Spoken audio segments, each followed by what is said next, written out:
What's up, everyone? Carmine Denisco here, UIA TV. We got another great show for you today. You know, we're kicking butt with these shows. We're traveling the country, events coming in, and we're looking for more events to do.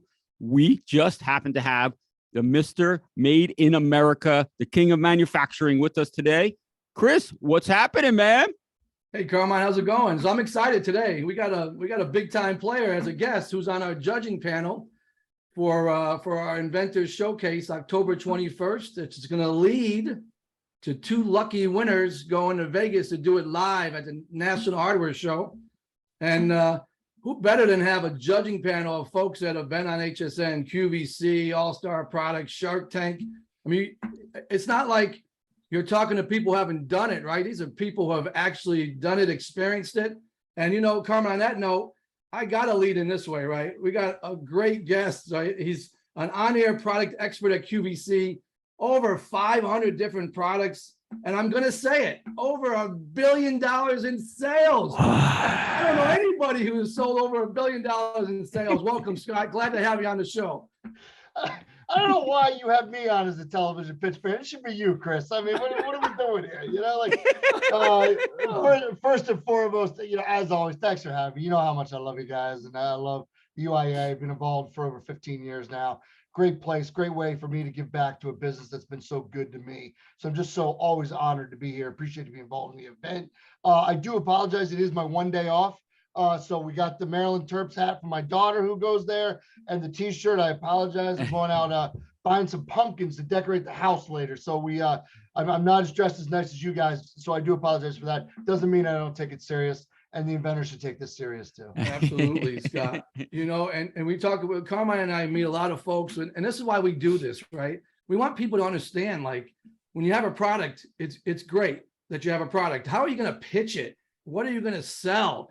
You know, I've seen pitches where the greatest product in the world, and the pitch was so bad, you lose interest, and vice versa. So, Scott, when you look at a product, how important is that pitch? And what do you look for in a product? I mean, these are key elements that people, inventors need to understand.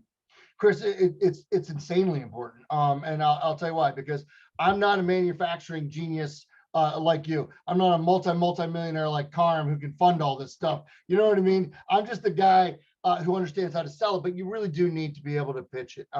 I've spoken all over the country and the world about this topic, and because you get into the 5-yard line, but you can't punch it in. So I've seen a lot of people lose offers because they simply didn't know how to handle themselves when presenting their product to potential investors, to buyers, to whomever it might be.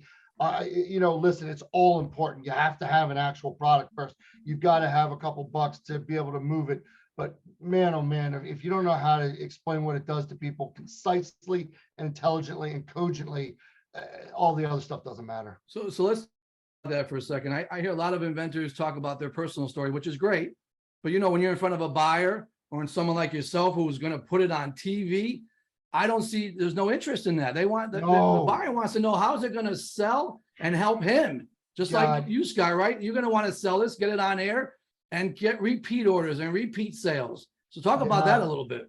Okay, here's what does this marker do? What does it do for me? You hear me say it all the time. What does it do? What does it do for me? Save the backstories for The Voice, America's Got Talent, Bravo, Shark Tank. Great show, awesome show. But once you get to that point, backstories are awesome. But boy, oh boy, when you got 2 minutes to convince someone to invest or to buy your product, nobody cares about the backstory. And I know that sounds terrible, but it is absolutely the truth. What does it do? What does it do for me? Yep. And everything else will fall in place. Yeah. Which is so critical. I can tell you personally from being in front of buyers at Walmart, you're lucky if you get 30 minutes and you have multiple products, right? Yep. They want to talk specifically what the problem is solving, and like how does the packaging look? How will a consumer see it in the shelf? I'm sure it's a little bit different on TV, but it has the same characteristics, right? You want to be able to say, bam, it stands out, it's going to solve a problem, and it's going to sell. Yeah, and it's demonstrable. That's always the difference with television, because you're so right, Chris. There are, and I tell people all the time, there are great products that just aren't television products. You know what I'm saying? So like there are a bazillion different kinds of great cars out there. You can't sell a car on QVC or HSN. They actually tried one time just to see if it would work. Unfortunately, it did not. But the point is, you can't, there's certain things that just you can't sell on TV, and that's okay. Doesn't mean you don't have a great product, but if you want a great product, it's got to solve a real world problem for the widest demographic possible. And it's got to be demonstrable, easy to understand, easy to explain. But most, like I said, I just cannot stress this enough. You'll hear me say it over and over again. What does it do? What does it do for me? Not how, not why, not how it was built, not because my dad used to be a plumber, none of that nonsense. What does it do? What does it do for me? And if you can answer those questions concisely, you're so far down the road. And it doesn't mean you have to do what I do for a living, Chris. It just means that, you know, it is a key. It is a key to being able to get a successful product. Yeah. So Scott, we're going to have all these panels, right, in October, then in live in Vegas in next January 30th at the National Hardware Show. Yeah. So if I have a product, let's say I think it's ready, right? So we already got, I think, about 100 products to look at. We're going to pick, you know, 10 for the QVC HSN panel, 10 for All-Star. So if I'm pitching to you, what are some of the things you look at a product standpoint? Like you've sold a lot of dollars, but you've also sold a lot of variations in different products. So what gets you excited when you see a product? Like somebody say, oh, I can sell that. I can sell millions of those. Great, like demonstrations, man. That's the world I live in, man. Just demos, like just awesome demos. And you know, you could have a great pitch and not a great product. I sat on a panel on Chicago. I told you a story before we came up, and I'll tone it down. But it was a gentleman who was a truck driver who had basically a portable potty that he took with him that he was pitching. I mean, how am I going to show that on live TV? I have no idea. And I'm not even going to ask him, but it was one of the best pitches I've ever seen in my life. I howled laughing and I was riveted. And 3 seconds in, I knew we didn't want the product, but I sat there for 5 more minutes because it was a great pitch. Wow. Dude was just an entertainer. But anyways, I love demonstrations. I love demonstrations. I love that. Wow. I love that. Oh, wow. I could use that. Now, I even love a good demonstration on a product that I don't use. Like, for example, Jamie Kern Lima was a monster in makeup on QVC, and she had this insanely good demo that every time I'd watch it, I was just like, oh my word, that's an awesome demo. So it doesn't even necessarily mean that I would personally use the product, but it's one of those things where I just want to see a demo that like it makes people tune in. That's always what it is. So what's your focus point on timing? How long is it? 30 seconds? Is it 2 minutes? Because I see some people just start rambling about the product and they lost sight of selling it. Yeah. You got to sell it. Everyone has to have a brand. You have to be a salesman. And no matter where you are, you have to. Yeah, you ask all these good questions. You're not just smart. You're good looking, man. You got them both going here, brother. Stop telling them this stuff. Wait, I understand. Am I getting red? Am I blushing? Just don't share any of this with Warren Tuttle, okay? Because then we're going to be an hour long conversation. No, I always say that you should have 3 on you in the back pocket. You should have the true elevator pitch, or just 30-second pitch. You're at a bar, you're at an elevator, you're just random, and somebody is interested. You hit them with the 30-second concise. I mean, hit it. What does it do? What does it do for me? The 2-minute pitch, which is what I call the panel pitch, or I also kind of joke it's the sideline of a soccer game, dad pitch, mom pitch, where you just happen to meet somebody and you're like, oh, you got about 2 minutes. And then there's the investor pitch when you're going for your actual funding. That's your 5, 10, 15, 20-minute pitch. But yeah, I like a 30-second elevator, a 2-minute panel, and a 15-minute investor pitch. Yeah, so I would say for our show coming up, the Inventor Showcase, October 21st, 2 minutes. 2 minutes. You get about 7. Right. Yeah, no, actually, there might be. I think we're going to do 10 on each panel. Oh, wow, so that's generous, because a lot of times it's 6 or 7.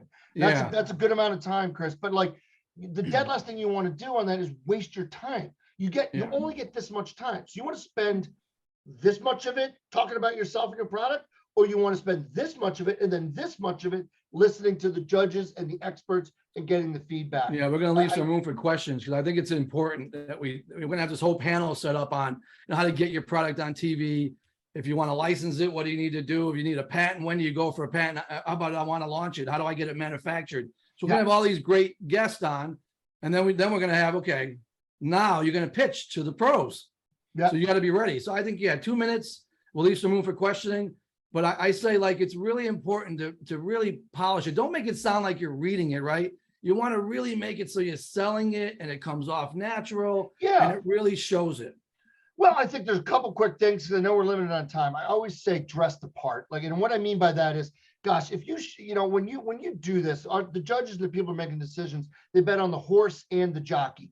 So if you got a good product, but you look like you slept under a bridge last night, or you're all disheveled and you don't have a business card, you don't have a tear sheet, the most basic things, you can get 100 or 1,000 business cards for $25.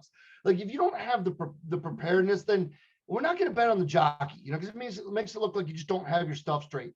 The other thing is the biggest one that I see, Chris and Carm, you've seen this too. Listen, you don't have to listen to me. I've done what I've done, but I'm not that bright and I'm not that good looking. So I got it. Like, you don't have to listen to me, but I would say this: don't argue with the judges and the panels. Yes. I see this all the time. And, I know the one that I'm sitting on, there's several $1 billion in sales on that panel. And we're glad to be there, glad to help out, glad to do it. But if you want to spend your 10 minutes arguing with me about what I think, great, have at it. But boy, oh boy, I'd use your time differently if I were you. You know what I mean? Boy, That's that the is big one. such a valid point. I'll give you a quick 30-second pitch that I saw at the National Hardware Show. I think Warren was running it. I think you were hanging out. It was a Home Depot. These guys did a pitch to Home Depot. It was an entire Home Depot panel, including some of the senior buyers. He showed up in a Lowe's bucket and he was explaining his product with a Lowe's bucket. And I can remember Warren said, just trying to help. I just happen to be a spectator. He said, hey, listen, man, if you're going to pitch to Home Depot, you might want to use one of their buckets, the orange bucket. And he started arguing. I was on a similar panel once, and it was a Home Depot buyer, and it was a woman. The feedback was, could you do it in this color Pantone? And the feedback to the Home Depot buyer from Jane Doe inventor from God knows where was, I don't think it would work in that. And I about fell over dead. I was like, and all you just said was two things: you're ignorant and you just don't want to make money. And that's just it. You just had someone who could have changed your life, interested in your product, and because of a color. And I swear to you that happened. I was like, I couldn't believe, could not believe it. So that's, listen, do what you want to do with your time, folks. And you come here, you do not have to listen to me.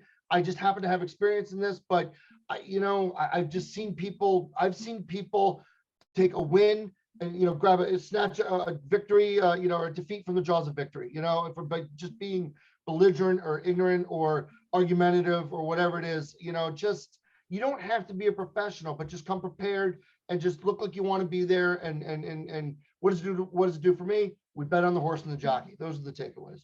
So I'll close this segment out on this note. Scott is an absolute pro. He knows what he's talking about. He's been doing it for over 20 years. You don't sell over $1 billion. I did say that. $1 billion and more than 500 products if you don't know what you're doing. The man knows what he's doing. He's going to be on the judging panels, both and live in Vegas.